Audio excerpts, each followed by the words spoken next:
삶의 싸움은 당신이 준비되었는지 묻지 않습니다. 그저 갑자기 찾아옵니다. 아무 일 없는 하루에 이미 지쳐있는 순간에 조금의 평안만 원하던 그때의 말입니다. 그리고 바로 그 자리에서 힘이 거의 남아있지 않고 희망이 멀게 느껴지는 그 자리에서 무언가가 드러나기 시작합니다.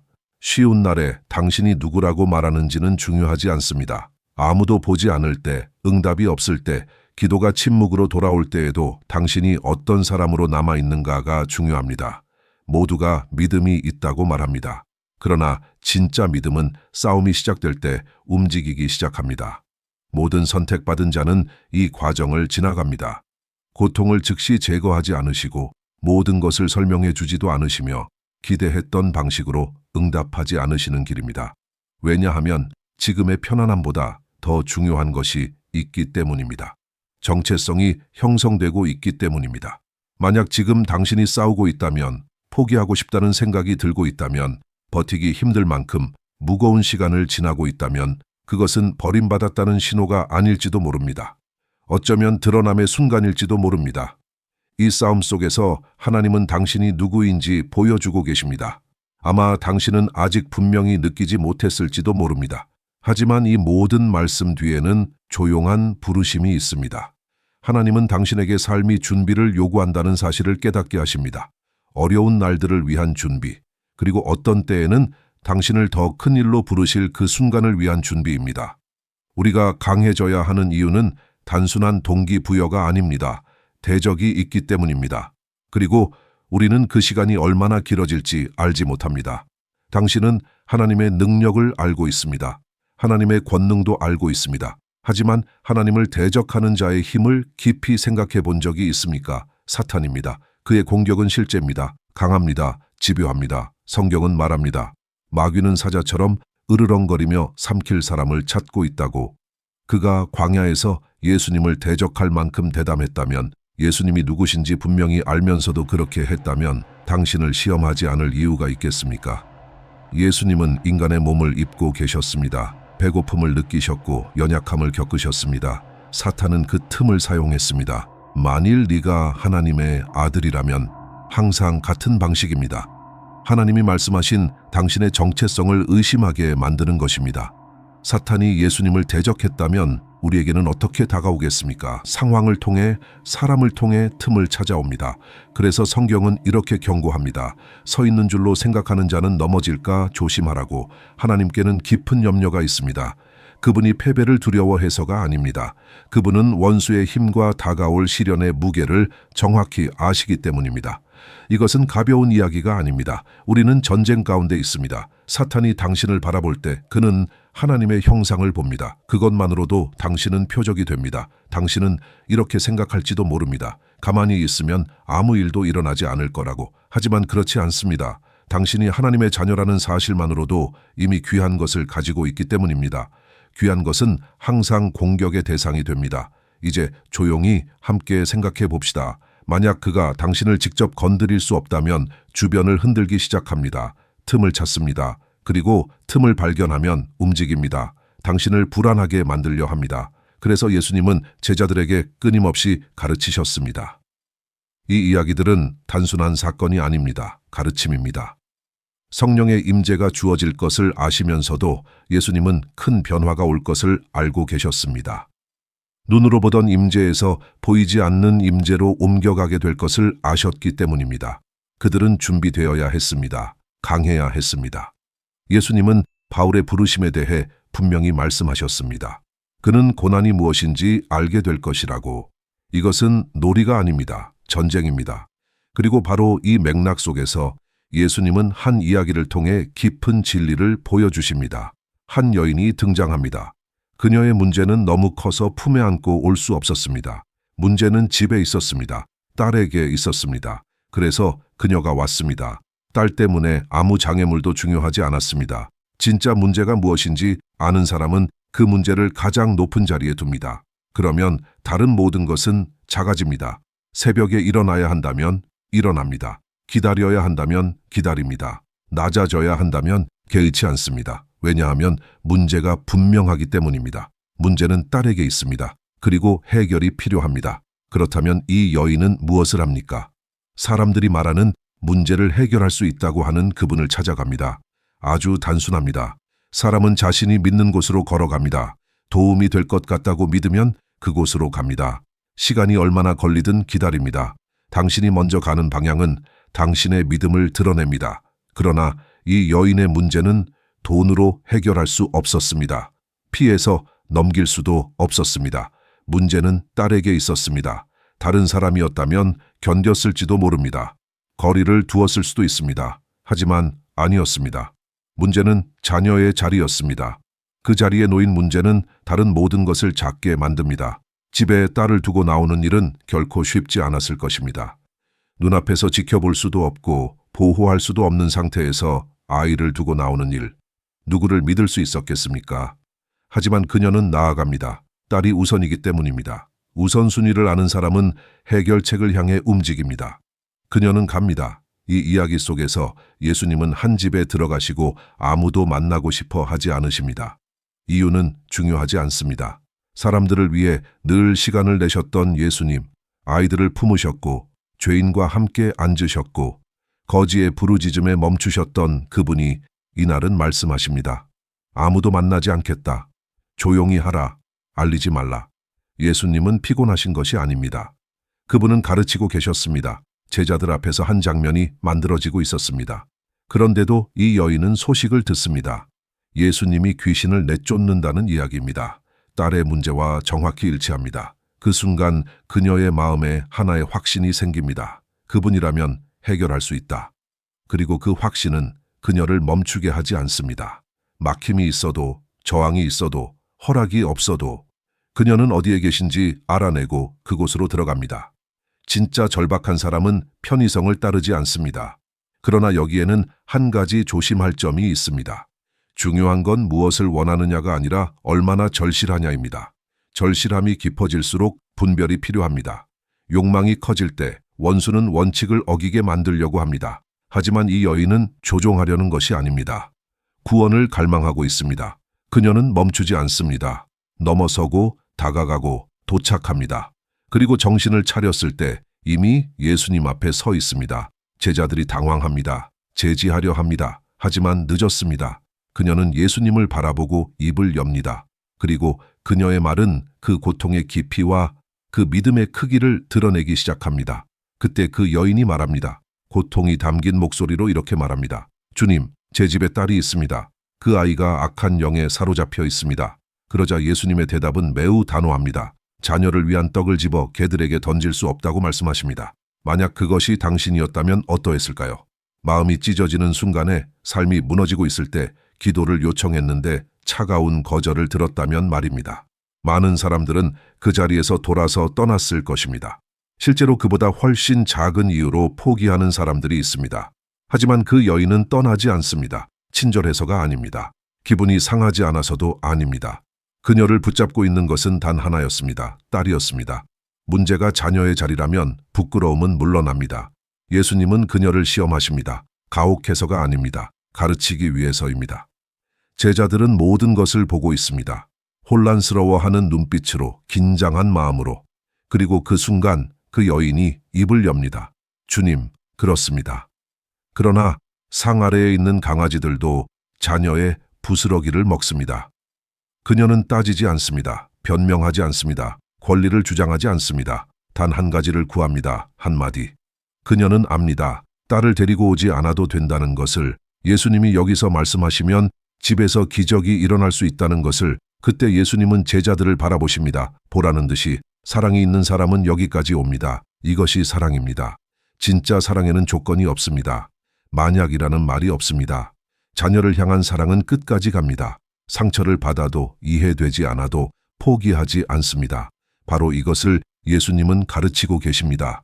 곧 떠나야 할 제자들에게 그들은 박해를 견뎌야 했고 모욕을 이겨내야 했고 포기하지 않는 법을 배워야 했습니다. 이 여인은 살아있는 교훈입니다. 목적이 자녀의 자리라면 아무것도 감당할 수 없는 것이 되지 않습니다. 하나님도 그렇게 하셨습니다. 자녀를 위해 아들을 내어주셨습니다.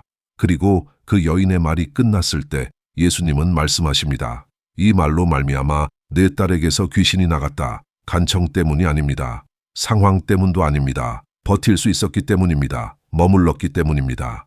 그녀는 집으로 돌아갑니다. 그리고 도착했을 때 이미 귀신은 떠나 있었습니다. 예수님이 말씀하신 대로 모든 것이 이루어졌습니다. 제자들의 마음에는 한 가지 교훈이 남았습니다. 이 여인에게서 배우라. 거절을 듣는 법을 배우라. 상황이 기대와 다르게 흘러갈 때 머무는 법을 배우라. 좌절을 견디고 인정받지 못할 때도 흔들리지 않는 법을 배우라. 이런 준비 없이 섬기는 것은 위험합니다. 처음에는 열심으로 시작할 수 있습니다. 결단도 하고 약속도 합니다. 그러나 중요한 질문은 이것입니다. 돌아오는 것이 없을 때 당신은 어떻게 할 것입니까? 제자들은 그 훈련을 받고 있었습니다. 여인은 떠났고 그들은 남았습니다. 그리고 생각했을 것입니다. 나라면 포기했을지도 모른다. 그러나 그녀는 포기하지 않았습니다. 이제 예수님은 장면을 바꾸십니다. 한 어머니와 딸 뒤에 한 아버지와 아들이 등장합니다.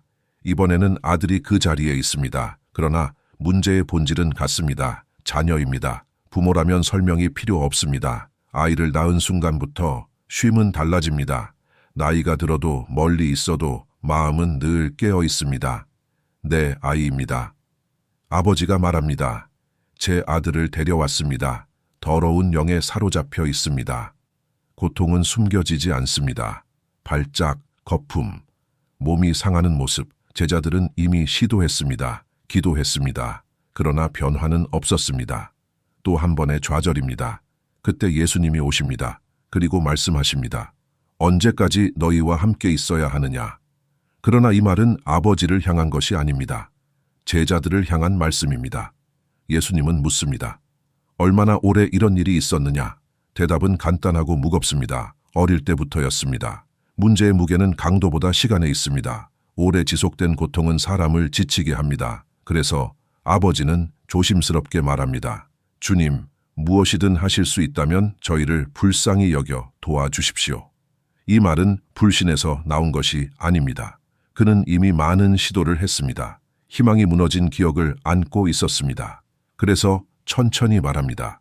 예수님을 의심하는 것이 아니라 다시 상처받지 않으려는 마음이었습니다.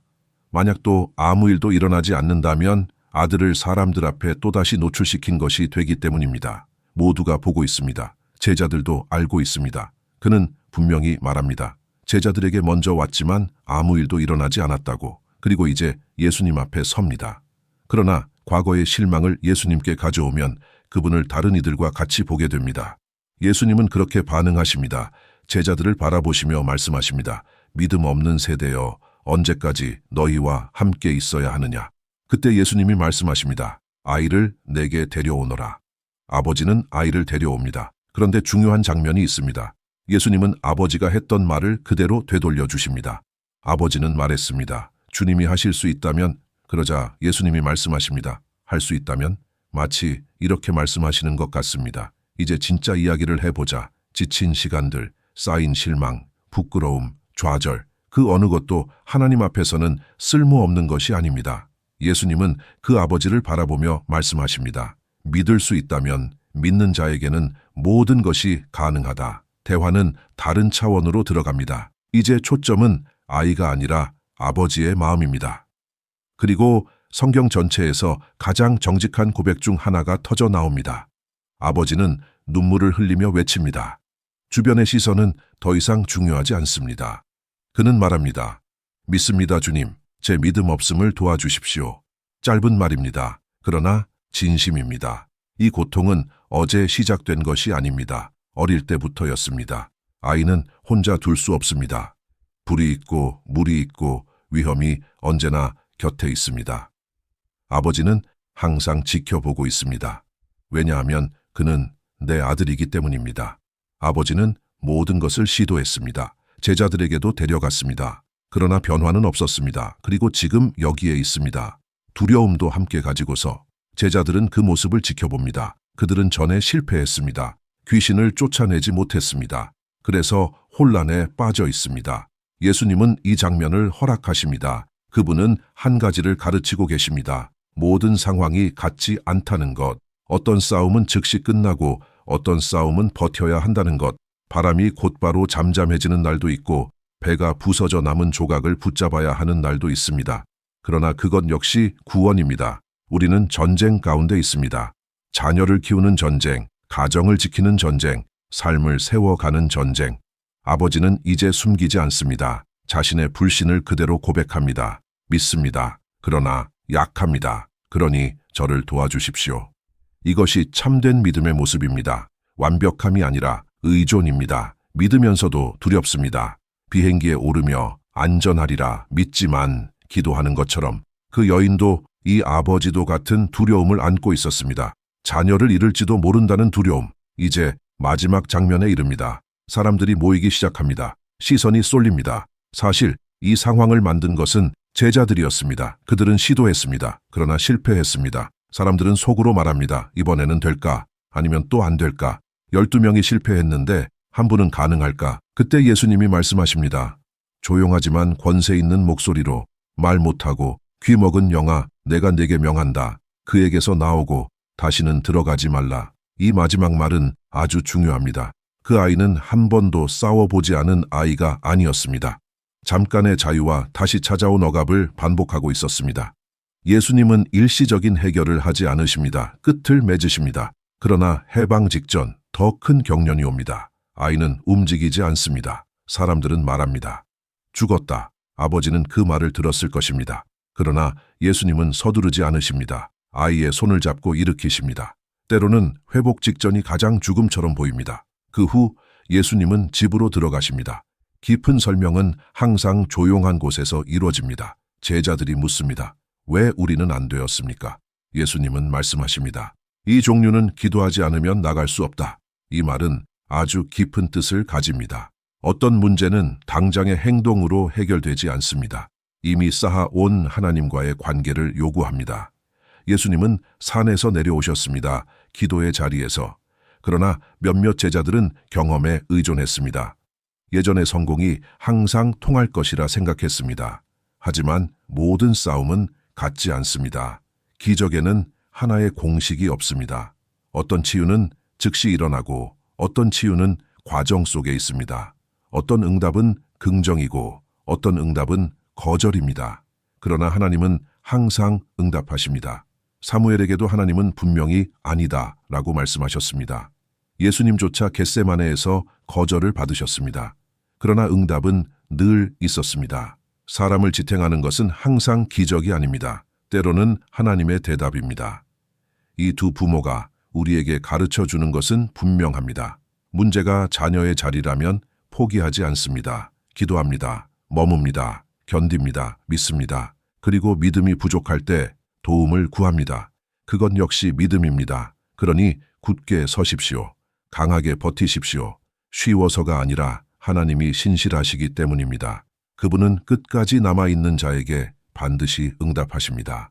어쩌면 지금 삶이 기대한 모습과 다를지도 모릅니다. 어쩌면 시간이 너무 오래 걸린다고 느끼고 있을지도 모릅니다. 오늘의 말씀은 당신을 초대합니다. 마음을 굳게 세우도에 차갑게 만들지 말라고. 믿음은 지치지 않는 것이 아니라 지친 상태에서도 머무는 것임을 배우게 합니다. 하나님을 신뢰한다는 것은 항상 예라는 대답을 받는 것이 아니라 거절 속에서도 떠나지 않는 삶입니다. 무엇이 가장 중요한지 다시 제자리에 두는 법을 배웁니다. 조건 없이 사랑하고 포기하지 않고 기도를 놓지 않는 삶. 기적이 늦어질 수는 있어도 하나님의 응답은 반드시 온다는 사실을 배웁니다. 조금 더 인내하는 사람으로, 조금 더 정직한 사람으로 살아가라는 초대입니다. 믿을 수 있을 때도 기도하고, 믿음이 약할 때는 더 간절히 기도하는 삶. 하나님은 진실한 마음을 외면하지 않으십니다. 완벽함을 요구하지 않고 머무는 믿음을 기뻐하십니다. 그러니 떠나지 마십시오. 다시 하나님 앞에 서십시오. 그러면 그분은 당신을 끝까지 인도하실 것입니다. 사랑으로, 목적으로, 신실함으로. 지금 이 순간 잠시만 더 조용히 머물러 보십시오. 숨을 천천히 쉬며 하나님께 마음을 여십시오. 주님, 지금 이 사람을 찾아와 주십시오. 이 사람이 지쳐 있다는 것을 주님은 아십니다.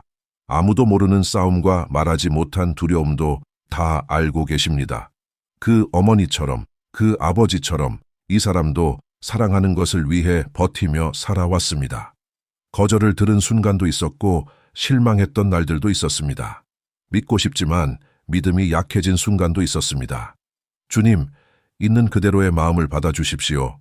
완벽하지 않아도 진실하기에 주님은 받으십니다. 이 사람이 포기하지 않도록 도와주십시오. 응답이 더딜 때에도 기도를 놓지 않도록 힘을 주십시오. 만약 지금 이 순간 아직 예수님을 구주로 받아들이지 않았다면 지금 조용히 고백하게 하십시오. 예수님, 내 삶을 주님께 드립니다. 나는 주님이 필요합니다. 주님을 나의 유일한 구원자로 영접합니다. 이미 주님을 믿는 사람이라면 지금 믿음을 새롭게 하여 주십시오. 첫사랑을 회복시켜 주시고 주님과 더 가까워지게 하시며 매일 더 나은 사람으로 살아가게 하십시오. 주님, 이 기도를 받아주십시오. 이 삶을 끝까지 인도하여 주십시오. 사랑으로, 진리로, 신실함으로. 가능하시다면 채널을 구독해 주십시오. 곧 또 다른 깊은 메시지로 다시 만나겠습니다.